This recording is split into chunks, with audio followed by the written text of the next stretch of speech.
আসসালামু আলাইকুম, সবাইকে শুভেচ্ছা জানিয়ে শুরু করছি চ্যানেলের সংবাদ। নর্থহ্যাম্পটন টাউন কাউন্সিলের নির্বাচনে কনজারভেটিভ পার্টি থেকে একমাত্র বাংলাদেশি বংশোদ্ভূত নাজ ইসলাম কাউন্সিলর হিসেবে নির্বাচিত হয়ে ইতিহাস গড়লেন।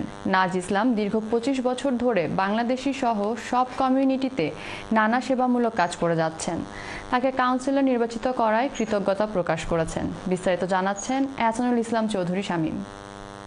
নর্থহ্যাম্পটন টাউন কাউন্সিলে প্রথমবারের মতো বিলিং একরম ওয়ার্ড থেকে কনজারভেটিভ পার্টি থেকে কাউন্সিলর নির্বাচিত হয়েছেন বাংলাদেশ ক্যাটারার্স অ্যাসোসিয়েশনের প্রেস অ্যান্ড পাবলিকেশন সেক্রেটারি নাজ ইসলাম।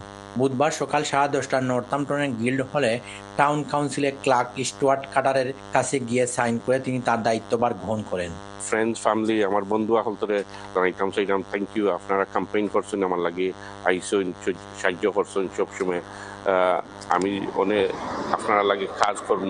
দীর্ঘ 25 বছর ধরে কমিউনিটিতে নানা সেবা করে যাচ্ছেন নাজ ইসলাম।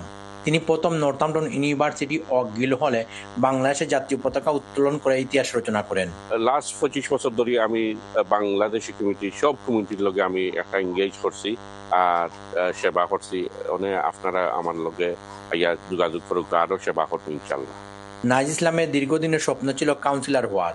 অবশেষে তার স্বপ্ন পূরণ হলো। তাকে কাউন্সিলর নির্বাচিত করায় তিনি সকলের কাছে কৃতজ্ঞতা প্রকাশ করেন এবং আগামীতে কমিউনিটিতে আরো বেশি কাজ করার প্রত্যয় ব্যক্ত করেন।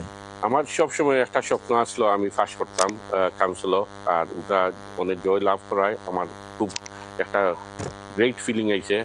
নাজ ইসলামের বাংলাদেশের বালি সিলেটের ওসমানীনগর উপজেলার বড়দিরারাইয়ে। ব্যক্তিগত জীবনে তিনি 2 ছেলে সন্তানের জন্য। Ehsanul Islam Chowdhury Shamim, channel S news, Northampton.